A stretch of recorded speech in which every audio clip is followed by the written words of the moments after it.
So welcome back to Untermeyer Gardens. Last time we talked about the tools we used here in the garden. Today I'd like to go through and talk about how we maintain those tools.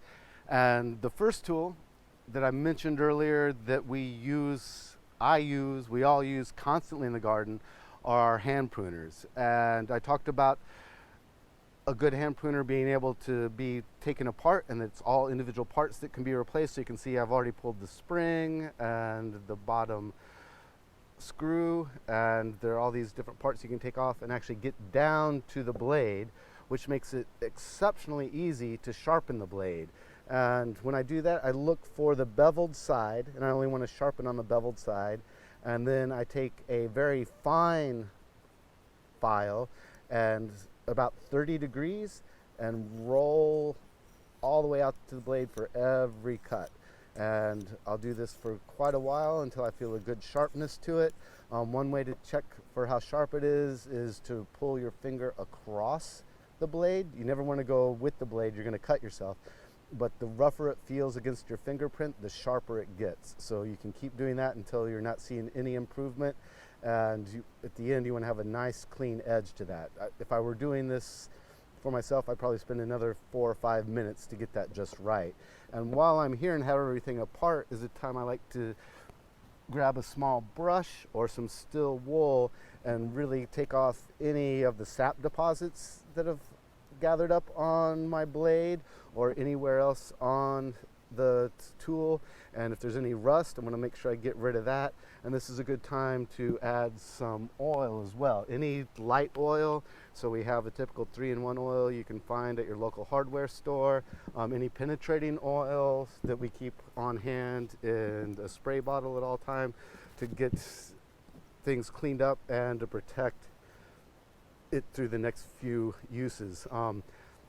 If you're using your hand tool, if you're using your pruner regularly, I like to go through and clean these up and sharpen them once a week. A sharp tool is so much easier to use than a dull tool, and it's not just about end-user use, it's about taking care of the plant and the health of the tree. So a nice, clean, almost surgical cut on a branch is much more important and valuable than a sloppy cut that hurts and also does damage to the bark or the cambium of a tree. So the cutting tools, and we'll keep looking at those, are the ones that are probably the most important to keep sharp and clean. Here we have our loppers that we do for bigger branches. It's basically the same process that we would use for our pruners. These are a little bit stuck because they haven't been cleaned for a while. But again, I would get in here with some oil and with the still wool and get it nice and cleaned up. And then turn that over to the beveled side of the blade. And again, with my fine file, I would come in here at a 30-degree angle and feather that out until I got a nice sharp edge to that. So again, it's easier to use the tool, and it's not doing any damage to our trees or our branches as we're using those. Same principle applies to head shears. Our tool room's a bit damp, and you can see there's quite a bit of rust on here. So I would start again with the still wool and try to get as much of that rust off as possible. Adding some oil in to loosen that up a little bit is always a good idea. And it starts to get it clean. And then we can flip that over. And again, with the head shear, both blades need to be sharp as opposed to our loppers or our pruners where only one blade is sharp. So you want to look at both these blades and treat them with tender care and get them nice and sharp. Again, easier to use and better for the plant if it's sharp. And that's pretty straightforward to sharpening cutting blades. But what a lot of people, I think, don't think to do is take all our digging blades and get those nice and sharp too. Here I have a wooden handle with this nursery trowel and the steel blade itself. And you can see there is a beveled edge on it. Again, it's a bit rusty, so I'll get in there with my still wool to start with. And then I'll grab a bigger file, not the fine file that we use for our pruning tools, but get in here and give that a nice sharp edge as well. And that'll just make getting into the soil and digging around any roots so much easier than with a dull point. I like to get it to a sharp where I can feel it with my finger again. Right now this is quite rounded off from a full season's use, so I really want to see that get nice and sharp before I start to use it in the spring for our spring planting. And another group of tools that a lot of people don't think about sharpening and maybe even not maintaining so much are the big handled tools that we talked about last time. Starting with our scoop shovel, you can see this one's quite dirty.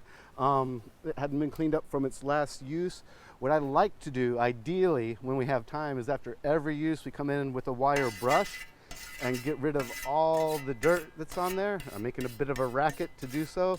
And then we get a little bit finer. We can grab some steel wool and get that down too and get it cleaned up. And then I like to take, again, it can be a penetrating oil, and here we have WD-40, and get it on there. 3-in-1 oil works as well. Not only does this help preserve the metal, it keeps it from rusting a little bit and corroding quite a bit, and makes it a little bit easier to clean up, especially with the penetrating oil. Lacking penetrating oil, I've been known to just grab some motor oil, so there really is no bad oil you can use. I think ideally, I like to use linseed oil in addition to the penetrating oil. And another thing people sometimes forget is to go ahead and oil the wooden handle as well. I don't know if any of you have left your wooden handles out in a cold winter or in a hot sun, and the handles themselves start to get brittle and they get a bit splintery, which is never fun to work with a splintering thing. So if you keep this nice and oiled, it keeps a bit flexibility in it. I think it makes it last a little bit longer, and just makes it a little less difficult to work with on a daily basis. And you want to keep your handles in good shape. So here we have our Nursery Spade again. Same thing, I like to get it nice and clean, a bit of oil, a bit of steel wool. And I mentioned before that this is a tool we really like to cut roots and cut into soil with. So this sharp edge is really important. Again, not using a fine file, but a bit coarser file, and get in here and give this as sharp an edge as you can make happen. We like to do this 2 or 3 times through the season. It does dull out fairly quickly, but to start the season with a nice sharp edge is really good. Again, at a 30-degree angle and sliding all the way across until you start to get a good edge. And then you want to turn it over on the back side, make sure that's cleaned up and rust-free as well. And then same thing, get a nice sharp edge going from both sides on this particular tool. A tool that won't work very well unless it's sharp and clean is the scuffle hoe that we talked about. So starting off, getting a good clean look at it, making sure all the rust is knocked off, getting rid of the last session's soil, and you want to see if you have a nice edge there, if anything's pulled back or notched in a bad way, burled over, so to speak. And then again, we can take our coarser file and get a good edge on the top side of this tool, and then a little bit on the bottom as well.